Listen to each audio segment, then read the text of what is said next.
Good morning mga boss. Ito, duty na naman po tayo. At magpipintura tayo ng radiator para siyempre gumanda yung ating ginagawa. Ayan, ihilamusan natin total hilamos na. So ito, yung isang ganito 4 liters to yung isang 4 liters hinati ko yan. Tapos pinuno ko ng thinner.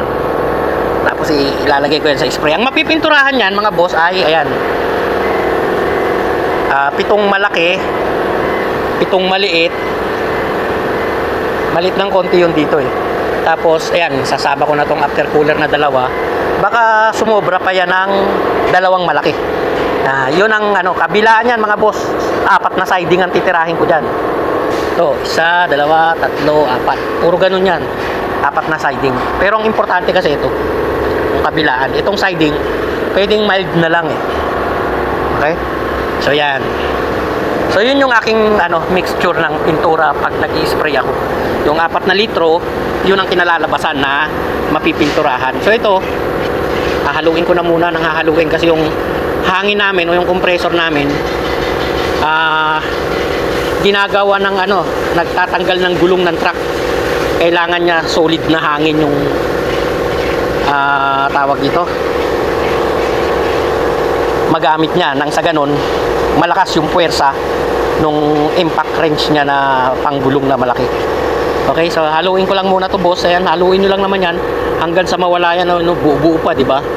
So haluin nyo lang ng haluin yan hanggang sa makikita nyo magpapantay na yung lapot niyan o yung galaw nung thinner at saka pintura.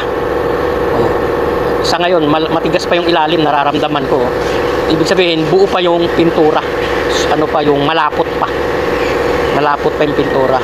Hahaluin natin ng maigi sa thinner para hindi bumara doon sa spray gun. Yung spray gun ko nakahanda na rin, diba?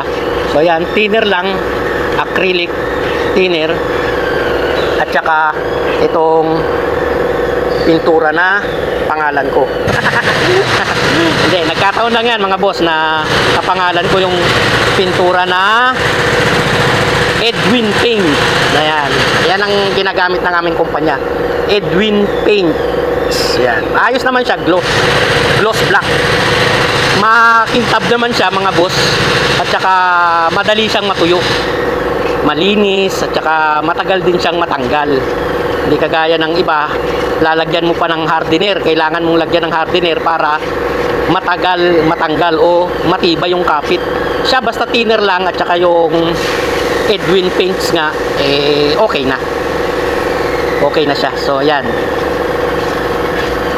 tatagal na ang kapit sa radiator. So hindi lang yan pang radiator, ginagamit din namin yan sa kung saan saan na pipinturahan, sa mga chassis ng sasakyan, yan, siding ng mga truck, ganyan.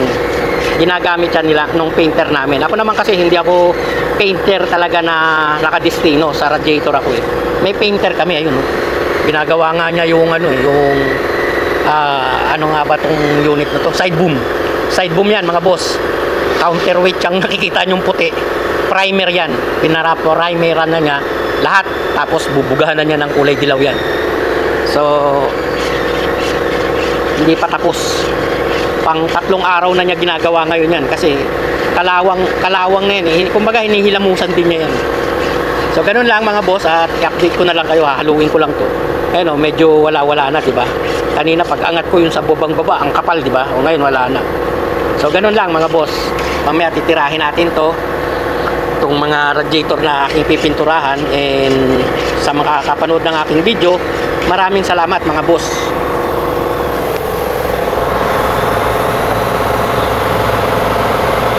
Maraming salamat mga boss sa walang sawa nyong panunood ng aking video, sa inyong pagsuporta. Maraming salamat. At sa mga bago pa lang na makakakita ng aking video, baka pwede nyo naman po akong pakipollow mga boss. At kahit paano naman makakapulot kayo ng konting kaalaman dito sa mga ina-upload kong video. Hindi man ngayon, pero in the future, pag nagkasasakyan kayo, marirecall sa isip nyo yan. Ba? Si si Radiator TV nga pala is ganito daw, di ba? So kahit paano makakapunta kayo. So maraming salamat po at ganoon na rin sa aking YouTube channel nga pala. May YouTube channel ako na Radiator Mechanic TV rin ang pangalan.